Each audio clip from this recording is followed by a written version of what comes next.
Think and Grow Rich summary, Napoleon Hill.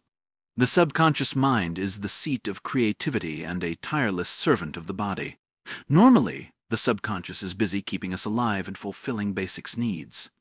But it is possible to consciously tap into the subconscious mind, to direct it and use it to achieve any aim. This principle, its application and its rewards, are at the heart of Think and Grow Rich. The main bottleneck between the conscious and subconscious is communication. Conscious-subconscious communication is constant, but success lies in developing this dialogue actively in both directions. First, the conscious must use autosuggestion to engage the subconscious and direct it in a language it understands. Then, the conscious must learn to step back, listen, and support the subconscious as it works. Engaging the subconscious. To engage our subconscious, we must learn to use strong emotional states to soften and make it suggestible. To master those states, we must first learn to create them or hijack them. Emotional states and emotions are two different things. An emotional state is a light whose intensity varies from very bright to very dull. Emotions are color filters that alter that light. They twist and tint all that it shines on. Major positive emotions include desire, belief, love, sex, enthusiasm, romance, and hope. Major negative emotions include fear, jealousy, hatred, revenge, greed, superstition, and anger. One way to create strong emotional states, i.e. passion, is to consciously trigger strong emotions, e.g. happiness, faith, fear. It doesn't matter if the trigger is external, events, images, objects, music, or internal, e.g. memories, affirmation, prayer, visualization. You just need to know what they are and how to find them. For example, to foster happiness, you might talk with a person you like. To foster faith, you might repeat affirmations, I can do it, I can do it, I can do it, I can do it, until conviction, I can do it, becomes emotion, I can do it, becomes emotion, We can also create emotional states without emotional triggers. We do this by altering our physical state and letting the emotional state follow. Common physical triggers include meditation, fasting, fatigue, stress, alcohol, and drug. The catch: such triggers can be harmful, and their states rarely stay neutral for long. Without mastery, loss of control is common and can come at a catastrophic cost that is not always ours alone to pay. Hijacking emotional states. How can we master strong emotional states once they've arisen? The answer is in learning to hijack them through substitution and sublimation. The first way to hijack existing emotional states is substitution. In substitution, we maintain an emotional state's brightness while we alter its color at will. By focusing intently on triggers that elicit a different desired response. For example, we can parry passionate anger with a focus on objects of love. Substitution is most effective when a new emotion subverts the source of an old one, e.g. by smothering a cycle of hatred. It can otherwise verge on suppression, which is a draining and unsustainable coping strategy. The second way to hijack existing emotional states is sublimation. In sublimation, we maintain brightness and color but alter the focus of action. With practice, we can learn to channel any emotion, from sex and desire to anger, into any emotion, from work and athletics to art. Like substitution, sublimation requires mastery of focus. First, we must override an emotion's tendency to preserve and to focus on itself. Next, we must direct that energy externally. Finally, we must learn to refresh that energy by shifting repeatedly between trigger and target. Emotional mastery. Substitution and sublimation are especially effective together. An emotion's nature subtly yet fundamentally alters the nature of perception and action. That's why negative emotions, though powerful, tend to have negative effects on ourselves and the world around us. The most effective short-term approach to negative emotions is to substitute, then sublimate. Doing so lets us consistently channel positive emotions into constructive outcomes. Mastering creation, substitution, and sublimation is the essence of emotional mastery, and emotional mastery is critical because it allows us to soften the subconscious and make it suggestible at will. Why is that important? Because with the subconscious softened and suggestible, it's time to deliver a message. Directing the subconscious. We use visualization to talk to the subconscious in a language it understands. Sensation. Visualization means imagining events and outcomes so realistically that we can feel them. Think hallucinations, mirages, and lucid dreaming. That's the realism we're aiming for. Though visualization is a common technique in meditation and performance psychology, most of us are surprisingly bad at it. The good news is we can all improve quickly with practice, and exercise in visualization. Go somewhere quiet, close your eyes, set a timer for 1 minute. Imagine a place you know well that is filled with fond memories. Don't push yourself too hard. Let the space materialize and expand in your mind. As it does, explore it, walk around it, notice the objects in their places, look at the area from different places and angles. Was the exercise easy or difficult? Did you force the visualization or let it unfold on its own? What did you see? What did you feel? Perhaps that was tough. Perhaps all you got was a rough sensation. Perhaps 1 minute felt like a long time to stay focused. But practice this every day. I promise you your visualization will become clearer, richer, and deeper. You'll begin filling in details, seeing colors and patterns, remembering textures and sensations. As your focus improves, you'll be able to maintain that visualization for longer and longer.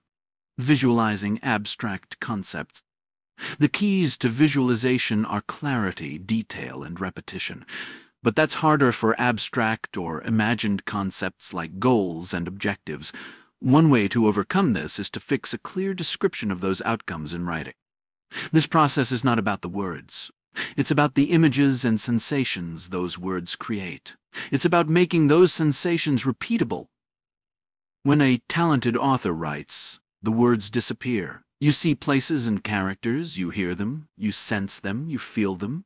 That's the outcome you want when you write down and visualize a goal. You want specificity, clarity, and consistency.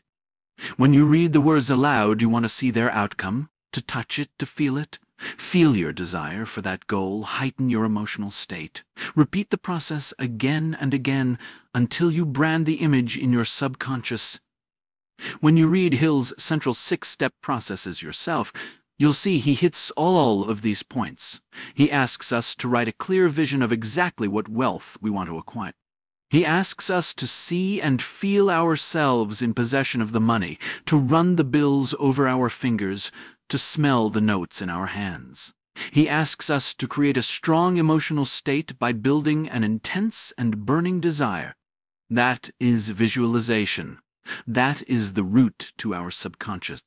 Engagement to direction autosuggestion. Combining visualization with emotional states primes us. It puts the subconscious to work. It directs a subconscious that sees and acts with a subtlety our conscious mind can't emulate. A subconscious that thinks in a way that's non-linear and creative. A subconscious that works on our problems 24/7, even as we sleep. This combination of emotional mastery and visualization is the essence of autosuggestion. But substitute our subconscious mind with the subconscious minds of other people, and it's also the essence of persuasion. Substitute our subconscious mind with an organization, and our conscious mind with its leader, and it's also the essence of leadership. Think about it. Why are some advertisers, organizations, and leaders so effective? Because they know how to manipulate, substitute, and sublimate emotions. Because they know how to plant ideas in our minds that get us working on tasks of their choosing. This half-humbling, half-liberating insight is at the heart of Think and Grow Rich's power. Setting the subconscious up for success. So with the subconscious engaged and directed, what's next? The answer, explains Hill, is to get out of its way and support it. There are 7 ways the conscious mind can set the subconscious up for success. 1. Stepping back. Stepping back from the pointless chatter of the mind lets us work on our problems rather than in them. It gives the subconscious time and space to work. It lets us intervene judiciously without being sucked into the chaos. It's also essential for 2. Listening. The subconscious tells the conscious what it needs and thinks with emotion and inspiration. To understand what it's saying, we must listen. To listen to emotion, listen to your body. What is that tension, heaviness, or lightness telling you? Now address it, don't suppress it.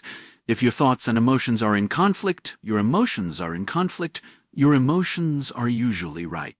To listen to inspiration, be quiet and be patient. Respect and record aha moments.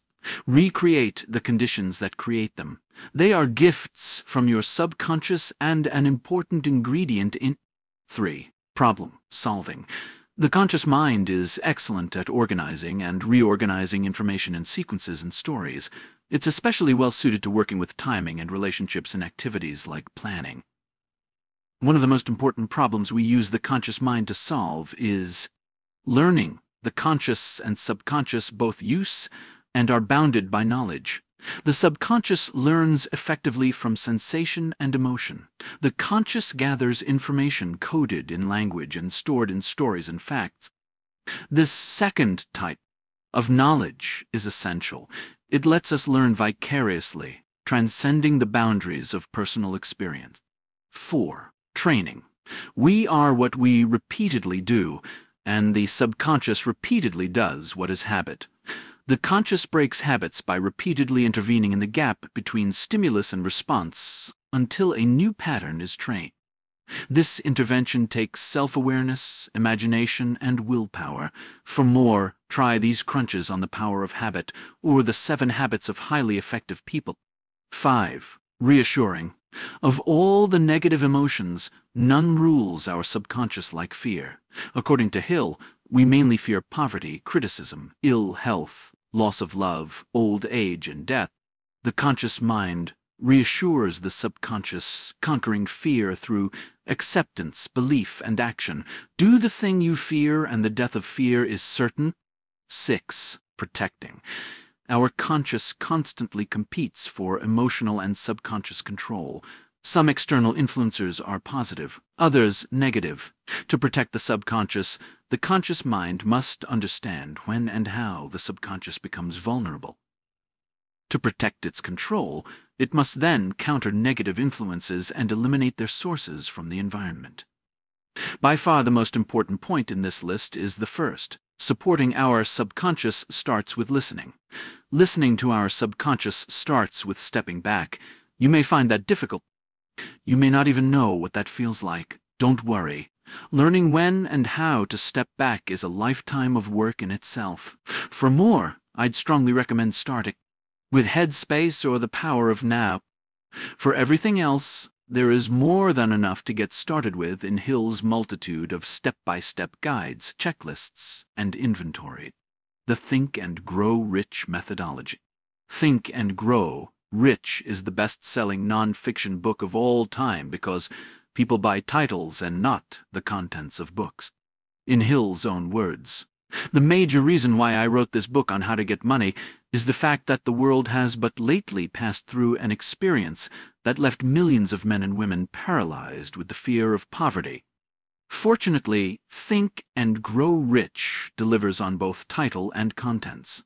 Its methods are clear, simple, and directed at financial gain, and yet, with a grasp of the principles underneath, they can be easily applied to any outcome we choose. 10 Steps to Financial Success. Hill's full approach to financial success can be summarized in 10 steps. 1. Decide on a definite purpose. Write down exactly how much money you want, by when. Make it clear, specific, and tangible. 2. Embed it in your subconscious. Visualize this goal twice daily as if it were already a reality. Fan the flames of a burning desire to acquire it. 3. Have faith. Develop self-confidence. Eliminate fear and trust in your ability to get what you want by applying the principles above. 4. Make a plan. Write a plan of action. Get started right away. whether you feel ready or not, and develop your plan over time. 5. Learn what you need. Identify the specific knowledge you need to make your plan a success. Learn it yourself or surround yourself with people who have it. 6. Gather support. Put together a mastermind group of like-minded people to sympathize, cooperate, and share knowledge with. 7. Get help from others. Meet with your mastermind group often and maintain perfect harmony within it. Set your subconscious up for success. Step back, listen, support, and guard your subconscious as it works. 1. Work on your character. Develop self-control, focus, and a character and habits that align naturally with your desired outcome. 2. Never give up. There is no such thing as failure. Look for the opportunity in every setback and remember, winners never quit and quitters never win.